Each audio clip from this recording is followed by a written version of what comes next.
It is a really big weekend in the district. The 49th Marine Corps Marathon returning to Washington, D.C. this Sunday. Over 30,000 runners are expected to participate. And look, whether you're running or, hey, maybe you're just going to cheer on a loved one, we wanted to give you some tips for running and spectating your best Marine Corps Marathon.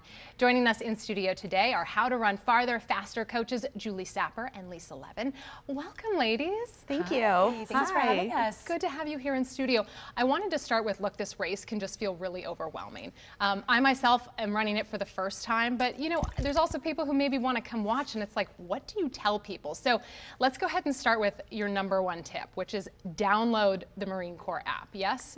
Marathon app, excuse me.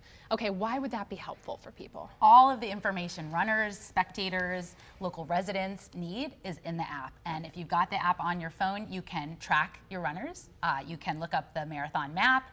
You can look up all the information that runners may need for race day. So it's an important information hub. And speaking of information, that's really what our number one tip is make sure you get that information and you are planning appropriately for your race day and for runners for arriving at the race site. I love it. We do have some of our tips up. I did want to, again, point out, you guys were talking about tips for a calm pre-race experience. Can you expand on that, please? Anything you would add? Yes, I think the biggest tip is get there early. So the marathon starts at 7:55, so you really want to try and arrive by 6:30 at the latest. You've got to go through security, bag check, and that can sometimes be confusing as well because there are multiple entrants into Athletes Village. So make sure you look at the map ahead of time to have a calm morning. And you'll be in your corral early, which is great, but it might be a little chilly, so make sure you bring throwaway clothes so you're not wasting any energy shivering, but it's best to be early for a calm morning. You touched on something really important that I was finding out as I was frantically Googling what to do in my first Marine Corps Marathon, but the security checkpoints can get really congested, so being early really is your secret for success in that regard. Okay, I wanted to talk let's go ahead and move along to our next one, more tips for a successful race for new and experienced runners. So I'll let you guys kind of expand on that. You have some good tips, like don't start too fast. Yep, the temptation for runners, experienced and new runners, is to go out too fast. There's a lot of adrenaline. It's crowded at the start, and you may feel panicked and feel like you need to really go out really fast. The first 2.5 miles are net uphill, and you get a gradual uphill in mile 2.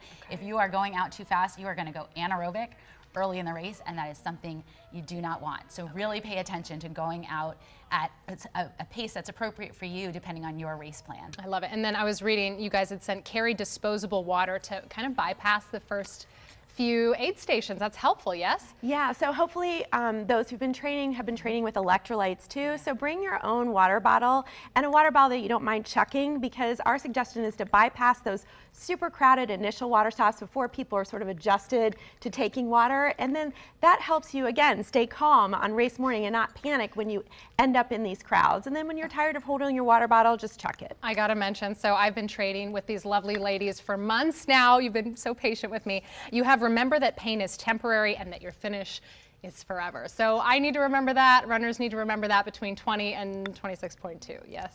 Yes, absolutely. When you hit a down moment, which happens in a marathon, it's really important, first of all, that saying that you just said, but also sometimes that's attributable to fuel. So making sure you're staying on top of your nutrition is super important too. I wanted to talk about your podcast before we have to go. How can people find more about you? How do they find your podcast? Because it's helpful if you have questions about the Marine Corps Marathon even.